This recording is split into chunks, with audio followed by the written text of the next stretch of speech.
Buenas tardes a todos.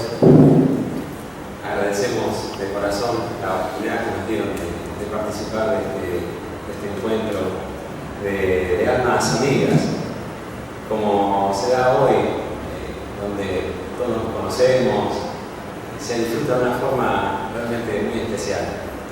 Y el tema que convoca hoy es, como lo dice el título, cuando el vicio habita en la familia. Y quería comenzar contando un episodio que sucedió hace más o menos unos 2 meses.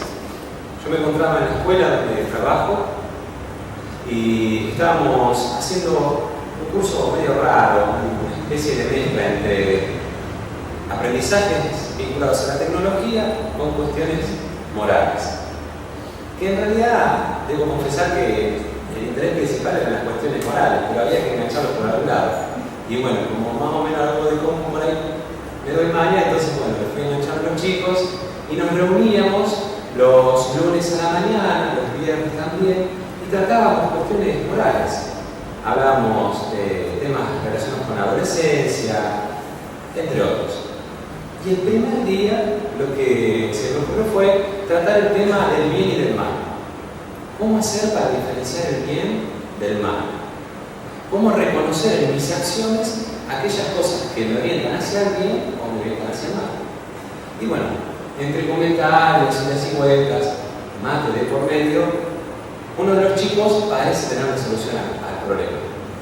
Y él dice que la forma de darnos cuenta si estamos haciendo algo bien es atender a nuestros sentimientos. Porque si cuando hago algo siento que eso es bueno, que está bien, que me hace bien, listo, ahí está la solución. Eso entonces es bueno. Y bueno, podríamos decir, con una visión un tanto superficial, que en la mayoría de los casos podríamos estar en lo correcto. No obstante, a veces los sentimientos nos engañan, a veces nuestros conocimientos sobre algunas cuestiones no son tan profundos. Y yo le devuelvo esa respuesta con otra pregunta. Y la pregunta era, ¿qué pasa cuando una persona fuma y dice que lo disfruta? Cuando una persona bebe alcohol y dice que le gusta, que le hace bien, que lo disfrute. Y bueno, no pasaron más de 4 segundos que otro de los chicos, un tercer ilustrado, responde de esta manera. Dice, no, profe, el tema es que ellos creen que les hace bien, pero no les hace.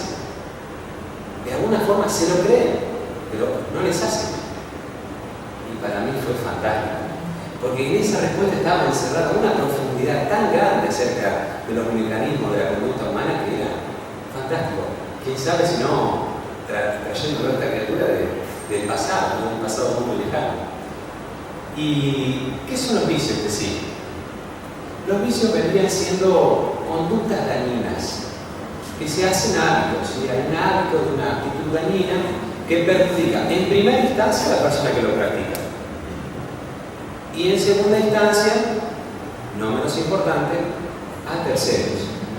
Porque ¿quién podría decir que puede permanecer involucrado en un vicio en la soledad absoluta? Es imposible. Nadie puede vivir solo, sino que vivimos rodeados de otras personas, en el núcleo familiar, en nuestro trabajo, o aunque estuviéramos en la más extrema soledad, también están las presencias espirituales, nuestros amigos del más allá, espíritus familiares, el mismo Dios que se compadece de nuestro sufrimiento. Entonces, vamos a tratar de definir cuáles serían las causas de estas actitudes dañinas, estas cuestiones que nosotros vamos realizando, y podríamos ir descubriendo algunas de estas. Que hay un problema de inconsciencia en la persona que practica esto. No hay una conciencia real, una conciencia plena acerca de lo que se está haciendo, o al menos acerca de la problemática que sus actos representan para sí mismo y para los otros. Entonces, hay una falta de conciencia. Y ustedes podrán decir, es curioso porque, claro, si uno le pregunta a una persona, ¿vos sabés que fumar te hace mal? Sí, fumar hace mal, porque, o sea, hay sobrado investigaciones que reconocen Por ejemplo, más de 4.000 químicos distintos están involucrados en el acto de fumar y que perjudican a la salud de la persona. No hace falta mucho análisis para reconocer que eso hace mal. Sin embargo, se elige hacerlo.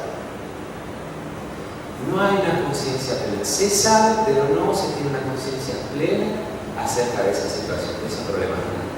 Nos acordamos inclusive casos en que personas vinculadas a la salud fuman o tienen problemáticas vinculadas al alcohol o problemáticas de drogadicción u otros vicios. Yo cito estos tres porque como que son los más socialmente conocidos. Me acordaba también hasta de mi propio papá, que él en una oportunidad le tocó cubrir sus servicios laborales acompañando de lo que son las autopsias en policía científica. Y él veía por ahí los cuerpos en este proceso donde se reconocía el pulmón abierto y se veía el alquitrán, todo el pulmón negro. Una escena más que impactante. Y ni siquiera eso le fue suficiente para dejar de fumar. Porque aún hoy sigue en el vicio del cigarrillo. En verdad, no hay una conciencia plena de la problemática que involucra a la persona y de cómo afecta a otros. Y ni que hablar de a qué se debe esta situación. Lo que nosotros llamamos vicio, lo que vemos, es en realidad la exteriorización de un conflicto íntimo, donde la persona que padece de esto en realidad está buscando de una u otra forma escapar. Por eso acá hacen referencia a los mecanismos de fuga. Hay una actitud mecánica escapista de no hacerse cargo de determinadas situaciones que debe afrontar y en compensación elige otras que lo lastiman, que de alguna forma cambian el foco de su atención para atender a esa supuesta necesidad que se llega a generar inclusive a nivel orgánico, en lugar de atender a las necesidades íntimas. Por eso hay un conflicto íntimo. Ahora bien, si seguimos avanzando en este proceso, vamos a reconocer que, claro, no solamente hay vicios visibles, sino que también hay otro tipo de vicios, que son los que Juana de Ángeles también define como los vicios mentales. Estos vicios que son vicios ocultos, están los visibles, están los vicios ocultos, que son estas actitudes también dañinas, pero que involucran en primera instancia al pensamiento. Una actividad ejercitada, perjudicial a nivel mental, va generando un hábito donde, por ejemplo, vamos a ver posterior emociones violentas que se van enraizando en la conducta de la persona para transformarse en un hábito. Entonces la persona aprende inclusive hasta justificar y decir, bueno, yo soy así, sin siquiera recordar cuándo comenzó a ser así.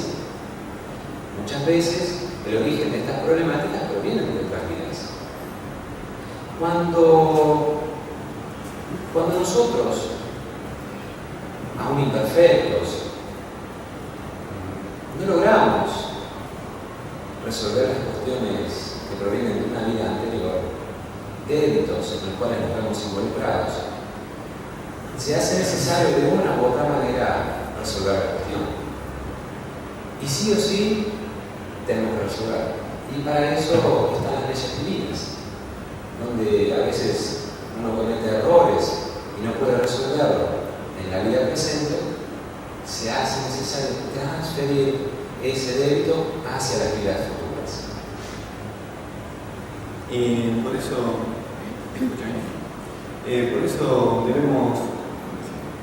debemos agradecer esta oportunidad de tener este cuerpo, de tener esta casa hermosa que es nuestro planeta Tierra, que nos permite con sus recursos, nos da a manos llenas todos sus recursos para que nosotros nos beneficiemos, para que crezcamos. Y este hospital escuela que es esta tierra para nosotros, ¿por qué? Porque venimos a aprender, venimos a curar nuestra alma, a curar nuestras dolencias del espíritu. Y queríamos hacer especial atención en la reeducación, en la importancia de la reeducación. Y cualquiera de nosotros, a nuestro hijo, no dudaría de mandarlo a la edad necesaria, a los 3 años, al jardín, para que después crezca y vaya a la primaria y con este conocimiento, con esta instrucción, pueda enfrentar la vida. Ninguno lo haría. Es más, no tardaríamos en mandarlo porque lo estaríamos retrasando en su crecimiento. De la misma manera, nosotros, y con el mismo cariño también hacia nosotros mismos, debemos empezar a volcarnos a esta reforma íntima, que estamos en el lugar y en el momento apropiado que Dios nos dispuso hoy para esto. También en nuestro mundo íntimo hay sentimientos que nos perturban, que traemos de otras vidas, ¿no? Que son como pequeñas, a veces grandes, asperezas que debemos limar. Pero, bueno, podemos citar algunas de ellas: los celos, la envidia, el odio, la rabia. Pero queríamos centrarnos en una de ellas para ver las consecuencias. Si salimos a la calle en un momento de hora pico, podemos observar cómo se manifiesta este sentimiento, esta emoción. La rabia o la ira, que es un sentimiento que se exterioriza cada vez que nuestro ego se siente herido. Y claro, surge de pronto y nos nubla la razón, causándonos un desequilibrio a nivel emocional. Estos desequilibrios, estas cuestiones pueden ser mínimas, como también pueden tener ser un poquito mayores, digamos, de acuerdo a la asiduidad que se da a estas circunstancias o al tiempo que pasa, ¿no? Queríamos también hacer hincapié, digamos, en que estos vicios mentales no surgen espontáneamente, sino que son el resultado de acciones repetidas, de acciones mentales, ¿no? Para luego exteriorizarse, ¿no? En el tiempo. Y bueno, a veces puede surgir por algún hecho traumático, ¿no? Que nos perturbe. Pero debemos reconocer en esto que esta facilidad que podemos llegar a tener en manifestar la ira, en algún momento anterior empezó como un pequeño acto agresivo. Y después, bueno, fue ganando lugar, no nos dimos cuenta o no estuvimos atentos a lo necesario, se fue repitiendo, se fue formando este hábito perjudicial para convertirse luego en un vicio mental. Esta repetición de estas acciones mentales desfavorables van produciendo ciertas marcas en el ser que a veces no son fáciles de revertir.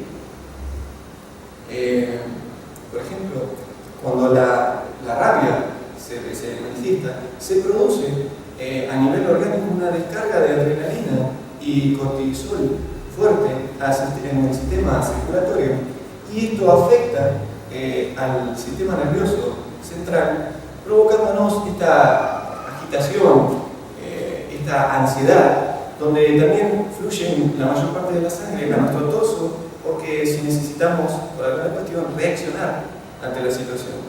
Esto nos causa perjuicios a nivel psíquico, a nivel emocional y a nivel físico. Nos dice Juana de Angelis en este libro hermoso, que es Conflictos Existenciales, que de hecho está en la biblioteca, nos dice para que la repetición con frecuencia de este hecho no puede producir el endurecimiento de las arterias de nuestro cuerpo, y esto, claro, después deviene en diversos perjuicios a nivel orgánico. Esta es una invitación para nosotros mismos, para todos. Cuando notemos esta cuestión, la prioridad es atenderla, ¿no? En cuanto a los vicios ostensibles,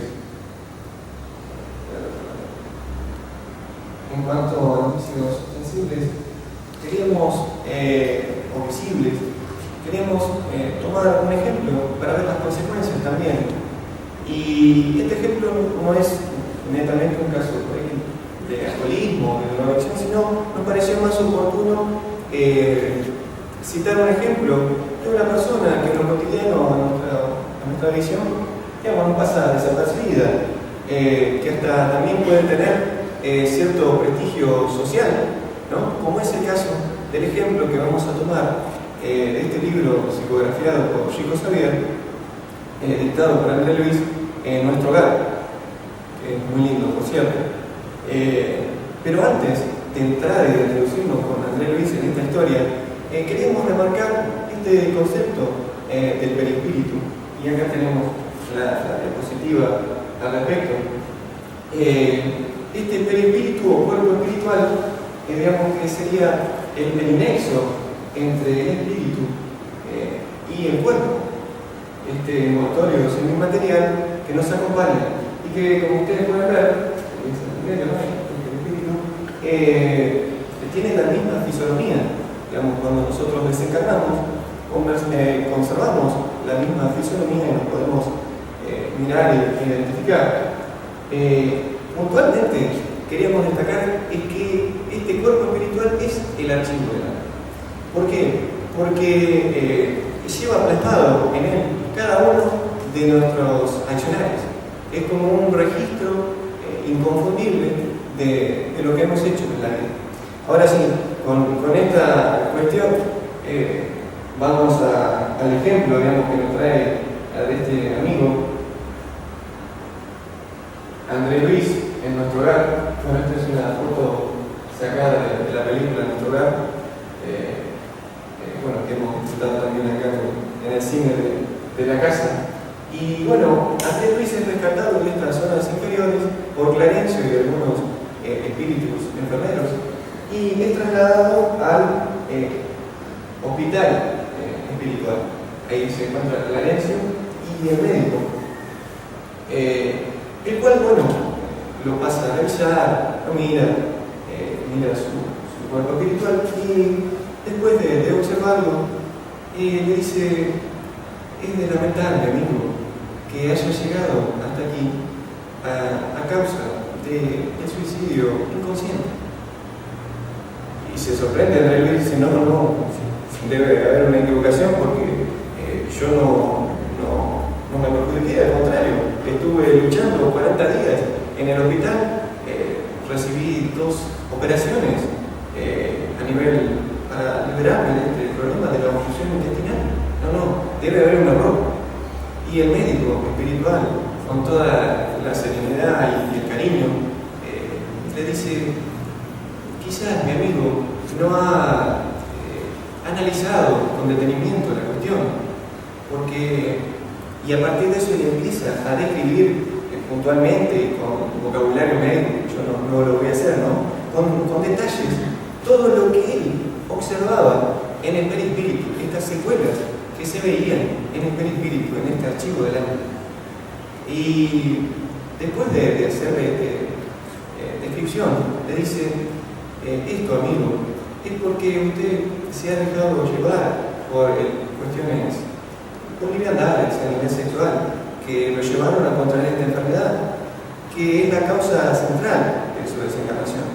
Pero no obstante esto, es agravado esta situación por su accionar en los excesos de las bebidas alcohólicas y también de la comida. Son incontables los recursos del cuerpo humano, y usted lo los ha desgastado. En ese momento, con ese cariño y con ese respeto que hablaba este médico espiritual, entra en una situación de shock, porque tenía razón el médico. Él ya no podía esconder nada. Y rompe en llanto, como un niño, Andrés Luis. Y bueno, este ejemplo lo citamos justamente porque en el mundo espiritual está todo a las claras, digamos, a la vista. Quizás en este mundo corporal se puede esconder algunas cuestiones, pero en el otro eso no existe.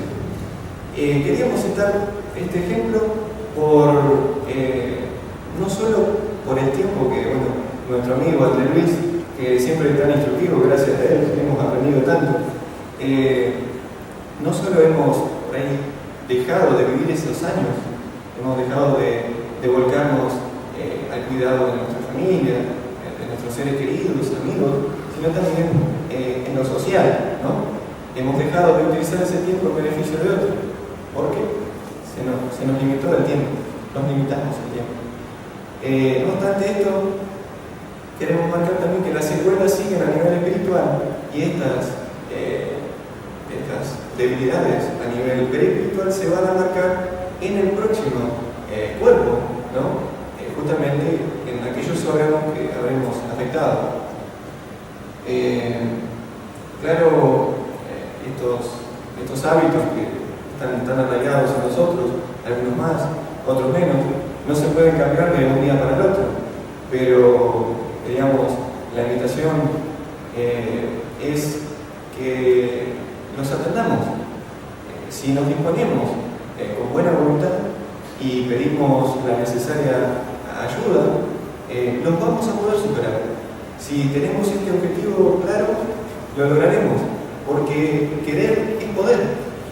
Y nuestros guías están esperando que nosotros nos volquemos en aquella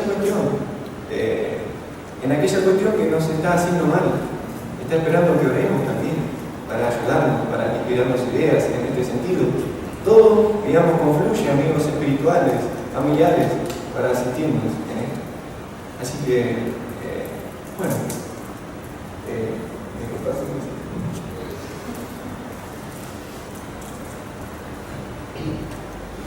el venerable espíritu Juana de Ángelis, ¿qué podemos decir de este ser magnífico que lo hayamos profundizado? Es realmente un ejemplo para todos nosotros.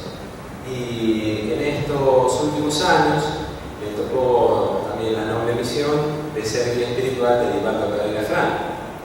Y a través de él ha escrito numerosos libros, entre ellos una serie que podríamos llamar psicológica, de profunda psicología, la psicología llamada transpersonal, donde se atienden no solamente las cuestiones de la vida momentánea, la vida carnal, sino que se da la explicación profunda que provee la doctrina espírita, atendiendo las causas a nivel espiritual.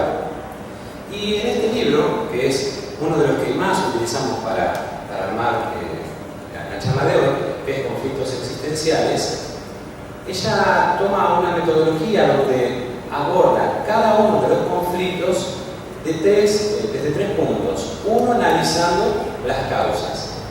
En otro, ve las consecuencias. Y por último, atiende a la terapéutica, a aplicar de qué manera podemos resolver estas cuestiones que vendrían siendo dolores del alma. Y bueno, de algún modo nosotros atendimos las causas. Marcito también habló del tema de las consecuencias a nivel espiritual, a nivel inclusive hasta orgánico, y vamos a hablar un poco de la terapia. En cuanto a la terapia, ¿qué se puede decir? La vida misma es una terapia. La vida en sí es la terapia más maravillosa que tiene el ser humano, porque el hecho de haber reencarnado es por un sentido muy específico de atender a nuestras necesidades evolutivas. Entonces, si tomamos, como Marcito decía, que este planeta es un hospital, una escuela, bueno, en la Tierra conocemos escuelas donde se atienden las necesidades educativas especiales de ciertos individuos, y también los hospitales, los centros de atención de salud. La Tierra, el planeta Tierra, es para nosotros definitivamente una forma de terapia. Y Allan Kardec, reconociendo estas cuestiones profundas de los dolores de la humanidad, hace preguntas al respecto de esto. Y se llega a reconocer también que Dios, siendo la inteligencia suprema y causa primera de todas las cosas, también atiende específicamente a nuestras necesidades. Y él pregunta a los espíritus lo siguiente, en la pregunta 919: ¿cuál es el medio práctico más eficaz para mejorar esta vida y resistir a la incitación del mal? Y los espíritus responden que un sabio de la antigüedad os lo ha dicho: conócete a ti mismo. Es necesario el autoconocimiento. No podemos resolver un problema que aún no haya sido detectado. Se hace necesario realizar un viaje íntimo a lo profundo de nosotros mismos. Y tal vez, si uno se pregunta cómo hacer para comenzar ese viaje hacia lo profundo, pues atendiendo a nuestras cuestiones externas, analizar nuestra conducta, cuáles son nuestros hábitos, qué acciones yo realizo habitualmente, de qué manera influencio en forma positiva o negativa a los que me rodean. Analizando eso y descubriendo determinadas cuestiones, ahí puedo empezar a ver por qué yo hago esto. ¿Por qué hago lo que hago? ¿Me beneficia a otros? ¿O acaso me está perjudicando? Como el tema que veíamos de la radio. Y podríamos decir también que bienvenidas sean las terapias psicológicas, las terapias psiquiátricas. Bienvenidos sean los centros de rehabilitación, donde se atiende a tantos dolientes, a tantas personas a través del flagelo de las drogas.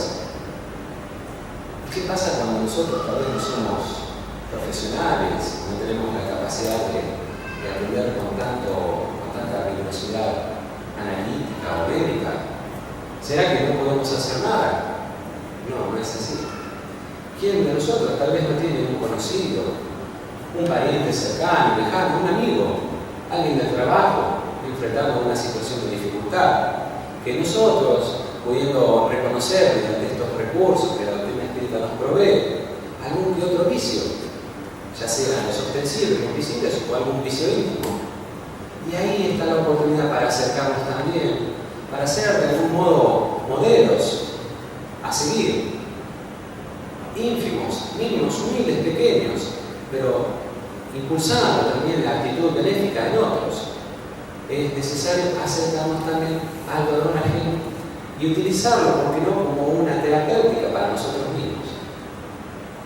La terapia por excelencia que vivimos en estos tiempos, principalmente el núcleo que aquí nos encontramos reunidos, es la terapia espírita. La terapia espírita es la terapia de amor por excelencia. En ella encontramos infinidad de recursos y hace falta encontrarnos simplemente con un corazón sincero para que la oración se haga presente como un recurso terapéutico. También los cursos doctrinarios en sus distintos niveles, la asistencia fraterna, el acompañamiento de nuestros guías, los mensajes espirituales esclarecedores al respecto de nuestros problemas más profundos que solo nosotros supuestamente conocemos. Y ellos se nos acercan con amor, con infinita bondad, como lo hacía Clarencio, que le hablaba acerca de los dolores a André Luis. Y por sobre todas ellas, dentro de la terapia espírita, está la terapia de la caridad, infaltable, más que necesaria, indispensable para poder sanar nuestras almas. En el Centro Educativo Integral, Camino a la Casita, contamos con un centro terapéutico. Es un centro de atención, de prevención terapéutica. donde se atienden anticipadamente los posibles dolores del futuro de más de 400 criaturas, niños encarnados, cuántos otros desencarnados, tantas mamás, tantas abuelas que se aproximan en busca de auxilio, y nosotros intentando suplir aquellas necesidades. Se produce un fenómeno fantástico porque hay un intercambio de necesidades. Podríamos decir que esa es la realidad. Porque ¿quién de nosotros podría considerarse eximido de afecto, sin necesidad de cariño, de la contención? Y cuando nos encontramos con ellos, donde están más que claras las necesidades físicas y también las necesidades de atención emocional, nosotros también somos atendidos. ¿Qué trabajador que está hoy presente podría negarlo? ¿Quién de nosotros no ha tenido una semana difícil, un día difícil? ¿Por qué no un periodo importante de la vida donde la dificultad se hacía presente y los dolores acusaban nuestro corazón? No era más que necesario pisar la puerta de este centro de luz para que algunos de los chiquitos se aproximaran y con una sonrisa ya la cosa empezaba a cambiar. Nuestros problemas empiezan a pasar a un segundo plano porque es más necesario atender la necesidad del otro. Y así casi que por un mecanismo maravilloso que Dios dispuso y que lo llamó amor, empezamos a curar nuestras necesidades más profundas. Y ahí entramos, vemos los chiquitos, que hay un montón y hay haciendo de todo. Están los chiquitos que tejen, están los chiquitos de la cocina, los que pintan los mandalas, los que juegan, aprenden al ajedrez, aquellos que piden que les corten el pelo, las uñas. Están los que desean servir el agua, el pan, los alimentos más simples que nos da la vida, el agua y el pan. Y ellos deseando de corazón poder servir el agua y el pan. Los niños definitivamente son lo más lindo del mundo, son las criaturas más especiales del mundo. Y les debemos tanto, pero tanto, al punto que nuestra felicidad se la debemos a ellos. Y en el Centro Educativo Integral encontramos una porción del reino de Dios en la tierra.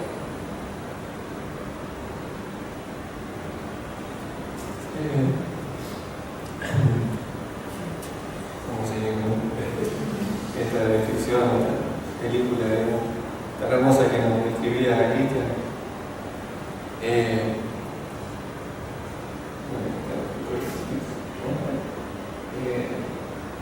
Queríamos, para concluir, para ir cerrando, citar una pregunta del libro de los Espíritus.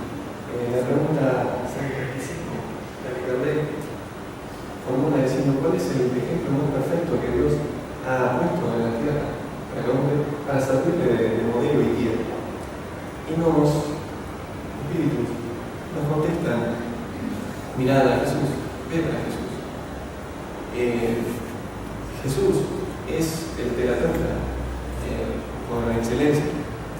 Es un ser especial que ha venido a ayudarnos, porque no tenía ningún débito, no tenía ningún conflicto íntimo que resolver. Él solo vino a darnos una mano, a forjar este camino, este ejemplo que nosotros debemos seguir. Y bueno, es un deseo el de invitar también. Esta casa tiene una orientación netamente evangélica. Invitar a leer y a releer este maravilloso tesoro que es el libro El Evangelio según el Espiritismo. No solo a leerlo y a releerlo, sino también a estudiarlo, ¿no? Y a trabajarlo en el día a día, en la puesta en práctica, como una terapia para nuestras almas y también a nivel preventivo, ¿no? Y finalizar con Cris, queríamos dejarles una pequeña historia, compartir esta pequeña historia de una familia. Les pido que nos acompañen. Esta familia era especial. El padre de esta familia no estaba acompañándolos físicamente, pero había dejado a cargo su casa y sus hermanitos más pequeños. Al mayor de ellos eran, claro, bastante, la familia superaban los 13 hermanitos, eran muchos, y algunos de ellos muy chiquitos, otros un poquito más crecidos, recién esbozaban los primeros pasos en la vida, como lo hace Lucecita o Esperanza en los pasillos de esta casa. También otros eran un poquito ya más grandecitos, podríamos decir, y a veces se manifestaba en ellos esta rebeldía por esta supuesta ausencia de su papá. El hermano mayor, con uso de su paciencia, los cuidaba, los serenaba y los calmaba a estos chiquitos. Y este hermano mayor volvía de su trabajo, de las jornadas laborales arduas, ciertamente al atardecer. Y no obstante esto, venía siempre unido de esa alegría del deber cumplido, del haber podido traer a estos hermanitos el pan, el alimento del cuerpo. No solo esto, sino que él también no dudaba en sacrificar horas de sueño para compartir con ellos, para compartir momentos especiales, como así lo era el momento tan especial del cuento de la noche. Estos cuentos siempre estaban imbuidos de valores morales. Este hermano no dejaba ninguna oportunidad pasar para contarles a sus hermanitos todo lo que el papá les había enseñado. Y este era un momento justamente muy especial. Podríamos decir unas caricias para las ermitas de estos seres. Las camas dispuestas así cercas unas de otras, el ambiente de simpleza y sencillez. Ellos se dormían con la serenidad que el hermano mayor les contaba estas historias. Y claro, es comprensible es comprensible que estos hermanitos no supieran del sacrificio, del esfuerzo del hermano mayor, como uno de nosotros a los 3, 4 años, 5, un poquito más, somos conscientes de todo lo que hacen los mayores por nosotros. Esta familia es una familia muy especial. Esta es nuestra familia. Es nuestra familia universal, porque ese Padre aparentemente ausente es Dios, que siempre nos acompaña. Él nos dejó a nuestro hermano mayor, a Jesús, y nosotros somos esas almitas pequeñitas que Jesús con tanto, pero con tanto amor, nos sigue cuidando hasta hoy. Gracias a Dios. Gracias.